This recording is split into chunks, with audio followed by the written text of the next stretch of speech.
Salve, tropa do futebol! Esse é o Cano Futebol, notícias e reações. Explode a polêmica no Flamengo com a demissão do Felipe Luiz e a contratação do Leonardo Jardim. E o Mauro César deixou, como sempre, a sua opinião forte sobre os assuntos. Fique com o vídeo e lembrando sempre, se você for novo aqui, inscreva-se, venha fazer parte da família Futebol, notícias, reações, ativa o sininho e tamo junto. Salinha do Maracanã, em menos de 20 minutos de conversa, Mauro César Pereira. Pô, sorte sua que você dormiu, porque eu fui dormir às 5 da manhã por conta disso. Não estava dormindo, não, estava ligado no movimento, né? E a madrugada já o nome do Felipe, do Leonardo Jardim bombando, né? Esse nome deve ser confirmado, talvez nas próximas horas. Leonardo Jardim, que disse quando saiu do Cruzeiro que não treinaria outro clube no Brasil, é o Arias 2 a missão, né? Isso está virando rotina, inclusive. Eu acho que a demissão foi feita de uma maneira totalmente inadequada, mas não é surpreendente, né? Não é surpreendente, até já vinha falando ontem, até em outros lugares eu cheguei a comentar que acreditava que ele não seria mantido no cargo se porventura perdesse para o Fluminense jogando mal, numa possível final, que se confirmou com a goleada de ontem sobre o Madureira, mas tão cedo assim, eu acho que foi muito surpreendente, de maneira totalmente equivocada, até desrespeitosa, mandar o técnico embora nessa situação. Queria mandar embora, mandasse antes do jogo, então. E não deixar ele fazer o jogo, dar a coletiva de imprensa, depois ele vai lá, olha, você está fora e tal. Achei muito ruim, muito parecido com a demissão do Rogério, que foi às 3 da manhã, depois de uma derrota para o Atlético Mineiro em Belo Horizonte, com o Rogério com o time todo esfacelado, todo desfalcado, jogadores machucados, jogadores na Copa América, jogador voltando da Copa América sem condições adequadas, que era o caso do Arrascaeta, enfim. Mas isso não é surpreendente, porque já havia um desgaste muito grande, né, do técnico com o presidente, uma insatisfação com algumas questões. A versão que eu tenho é de que o presidente do clube estava insatisfeito com a gestão do futebol, com o dia a dia. Outras pessoas no clube dizem que os jogadores gostam do Felipe. Eu acredito que parte deles gosta e parte não gosta tanto, que é normal no ambiente de futebol. Nem todo mundo gosta do técnico. Quem não está jogando, quem não está sendo aproveitado da maneira que gostaria e tende a não gostar. Mas esse é o mundo do futebol, né? Repito, minha opinião, acho que tudo isso é um absurdo, né? Mas assim, o Felipe Luiz está vivendo uma experiência dura, como viveram tantos técnicos, né, que foram demitidos de times dos quais ele participava, né? Como, por exemplo, o Paulo Souza, o Vitor Pereira, agora ele, o Rogério Ceni. Ele era jogador nessa época, ele viu, ele sabe como é, e foi o que aconteceu agora. Acho que foi feito de uma forma muito inadequada. Seria melhor ter chamado ele depois do jogo contra o Lanús, conversado e acertado os ponteiros. Mas não foi o que aconteceu. Deixado ele trabalhar... Mauro, eu vou só te tomar a palavra rapidinho, porque o seu microfone, ele tá dando interferência.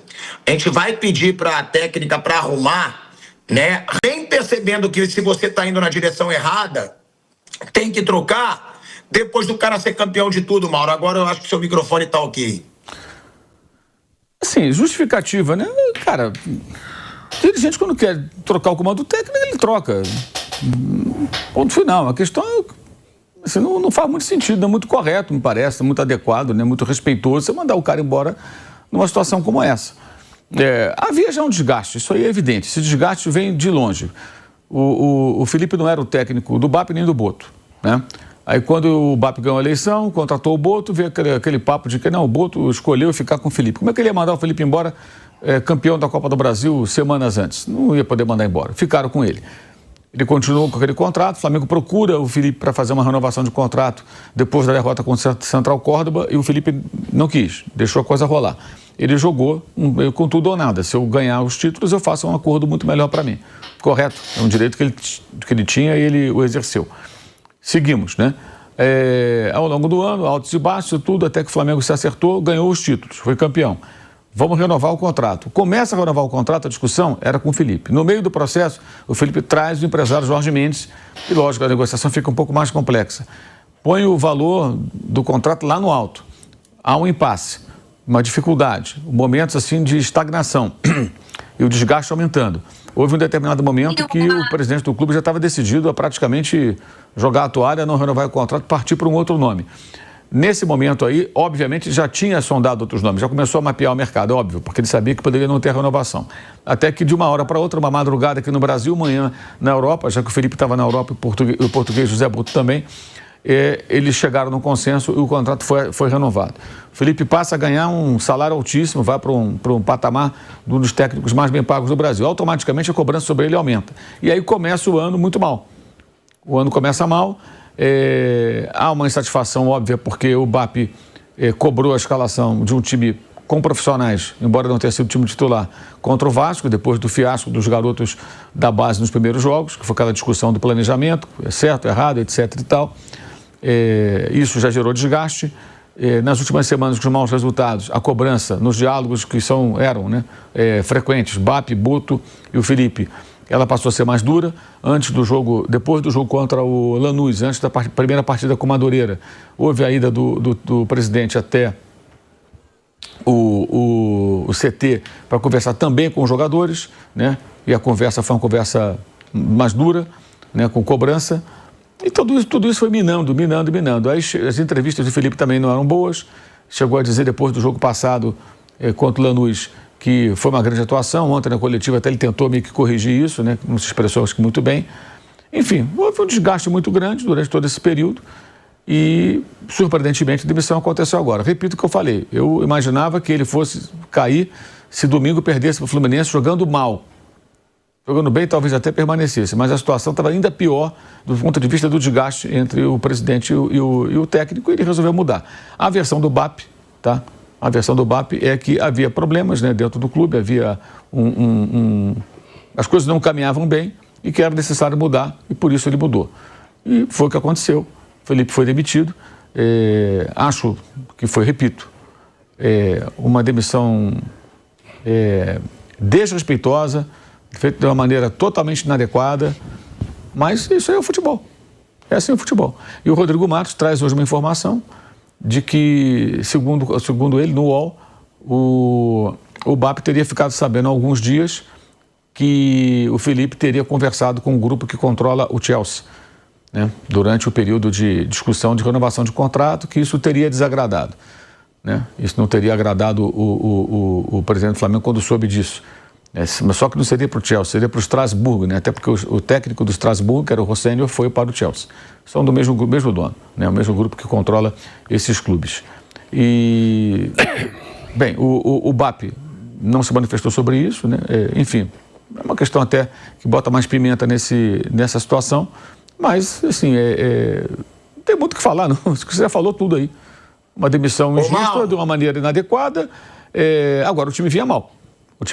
Isso aí também é fato. O Felipe não estava conseguindo ajustar o time. Ontem foi uma goleada, mas sobre um adversário muito frágil, que teve um jogador expulso no primeiro tempo.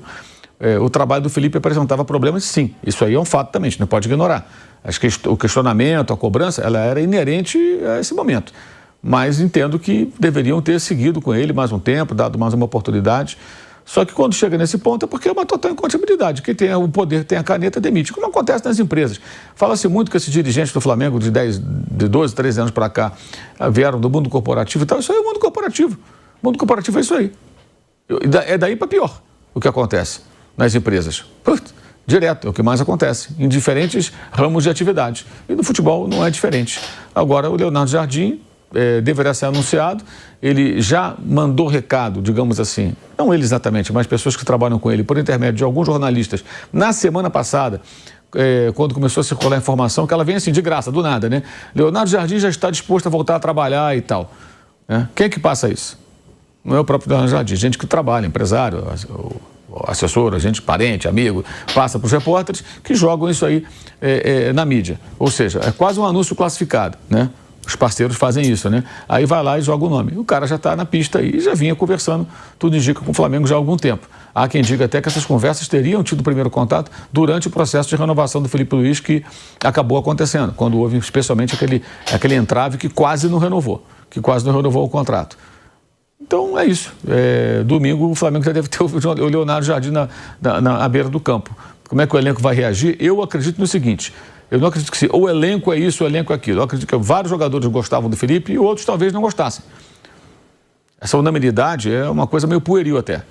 O grupo gostava. Nunca é o grupo inteiro. Difícil mesmo, é muito difícil o grupo inteiro gostar. Um ou outro insatisfeito sempre acaba acontecendo, acaba vendo, porque o cara fica insatisfeito que não joga, porque é aproveitado em outra posição. Mas, de fato, eu imagino que não deve ser fácil para o técnico português, caso ele assuma o Flamengo, chegar no meio desse caldeirão, como a final domingo contra o Fluminense, que é um time hoje mais equilibrado que o Flamengo, um time bem organizado, muito competitivo e que a gente sabe o que o Fluminense pode apresentar domingo. O Flamengo sem o Felipe com outro técnico é uma grande interrogação. É beleza que aconteceu, porque o que foi passado a essa pessoa, tá, pelo próprio BAP, de acordo com o que ela me falou. Ô, Thiago, eu também tenho essa informação, mas isso aí, assim, os caras não vão passar esse recibo, vão? Você acha que o BAP, alguém ligado a ele, vai falar assim, realmente ficamos zangados porque o Felipe conversou com o pessoal do Chelsea. Eles não vão confirmar. Eu fico com a informação do Rodrigo Matos. Eu acredito que eles ficaram sim na bronca, mas não vão passar esse recibo. Simples assim. Acho que o BAP vai admitir. Ele conversou, vai tratar. Como é que o BAP vai tratar isso aí? Diretamente ou por intermédio de outras pessoas? Não, é normal, é mercado, é isso mesmo, a gente não liga. Uma pinóia. Certamente não gostaram, porque estavam discutindo, a versão do Rodrigo estavam discutindo a renovação por intermédio de outras pessoas. Não, é normal, é mercado, é isso mesmo, a gente não liga. Uma pinóia. Certamente não gostaram, porque estavam discutindo, a versão do Rodrigo estavam discutindo a renovação e em dado momento, tá? Em dado momento, o Felipe fica uns 3 dias sem responder, perde o contato, isso aconteceu, no dado momento ficou um hiato ali, né? Uma coisa não avançava, ficou parada, parecia que não ia acontecer mais nada e ele estaria conversando com o Chelsea. E quando soube que era o Estrasburgo, não era o Chelsea, não se interessou tanto e tal. E assim, e a gente sabe, o Felipe chegou a falar em coletiva.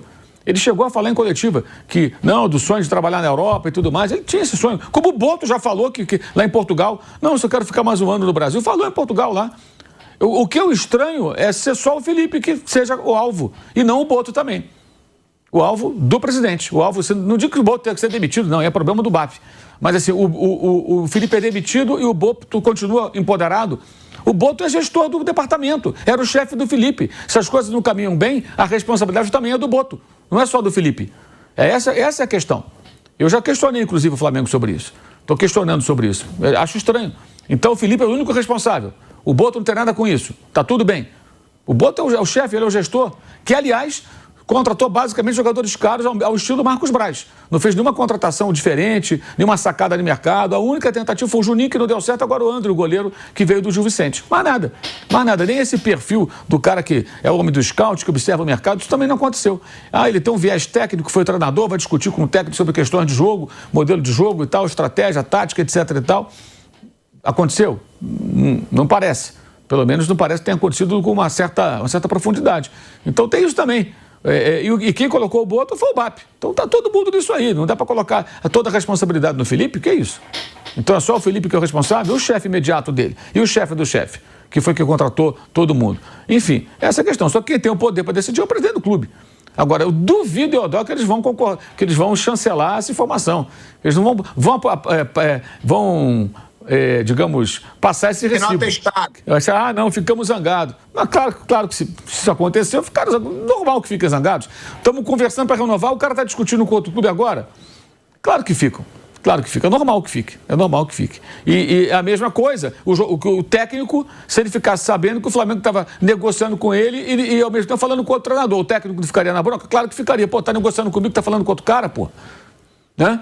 Aí o clube vai dizer assim, não, mas eu estou negociando com outro porque eu não sei se eu vou renovar com você, eu tenho que ter um plano B. Ok, o técnico pode dizer a mesma coisa, eu também estou falando, estou ouvindo o que esse clube quer dizer porque eu posso não renovar com você, eu tenho que ter um plano B. Na verdade, isso é normal, isso acontece. Essa fidelidade canina, não, vou ficar aqui esperando, isso não existe. Isso não existe, gente. No futebol, especialmente quando você tem dirigente de um lado e do outro lado um profissional com ao seu lado um mega empresário. Alguém acha que um mega empresário como o do Felipe Luiz chega ali para falar de amor ao Flamengo? Não existe amor a clube nenhum, existe negócio. E não estou dizendo que está errado não, tá? É a vida como ela é negócio. E negócios são assim. O camarada, qualquer profissional, vamos falar português bem claro, trabalha numa empresa, uma outra empresa quer contratar, o cara ouve a proposta. Se ele vai sair ou não é outra história, mas o cara ouve a proposta. Ele não sabe se amanhã ele vai ser mandado embora, ele não sabe se amanhã vai ter um passaralho, ele não sabe se amanhã a empresa vai quebrar, ele ouve a proposta. Até porque pode ser uma coisa melhor para ele. Isso é natural, é da vida. Mas mexe também com as vaidades, mexe também com às vezes, o interior das pessoas. Mas eu não acredito que eles vão admitir isso jamais. essa informação. Eles vão dizer, não, nada disso, tudo. A tendência sempre é essa.